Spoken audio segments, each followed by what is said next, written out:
to write the equation of this piecewise function, I can see that I'm going to need three equations to do that. There's three pieces to this graph. So let's go ahead and begin with that piece in the bottom left of the graph. I'm going to draw on this boundary wall. I can see that something special is happening there, so I'll draw that in there. And I want to write the equation of this ray down here. So it's got a filled in circle, that's important to note, and it continues forever in that direction. Well, I can see that this is just a horizontal line, so the equation of this line, if it was all there, would just be y equals -2. So -2 is that equation. However, I need to include the if part to describe where that behavior occurs. The line is only equal to -2 when I'm to the left, smaller than this boundary wall. So it's got to be when x is less than -3. And I said it was important to note that I have a filled in circle because actually it's when x is less than or equal to -3. So I'll include that equal to bar. If it was an open circle, it would just be less than. Okay? So there's the first piece of this function,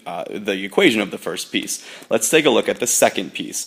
This time it's composed of an open circle on that first boundary line, an open circle there, and I guess let me draw in the second boundary line. My graph this time only exists between those 2 points.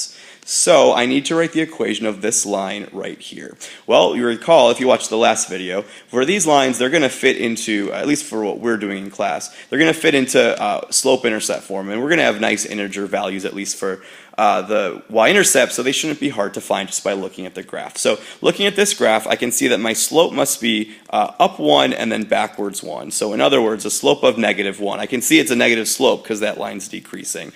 So up 1, backwards 1, yeah, it seems to work just fine. So my equation of this orange piece should be -1x.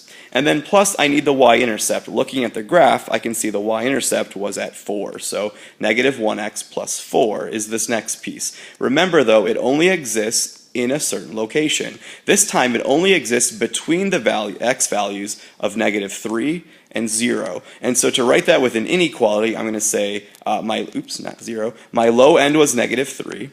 I wanted to make sure that x was greater than that, and at the same time x had to be less than 0. So if you always go small than x and then your biggest number, you'll be fine. The inequality symbols will face the same way I have right here. Both of these do not have the equal to bar because neither of those circles on the graph are filled in. So there's the second piece of my puzzle. Last up, let's get that final equation. So this time, my graph has a filled-in circle. It does have an arrow, so it continues forever in that direction. I need two things. I need to find its slope, and it appears to be just another simple slope of up 1 over 1.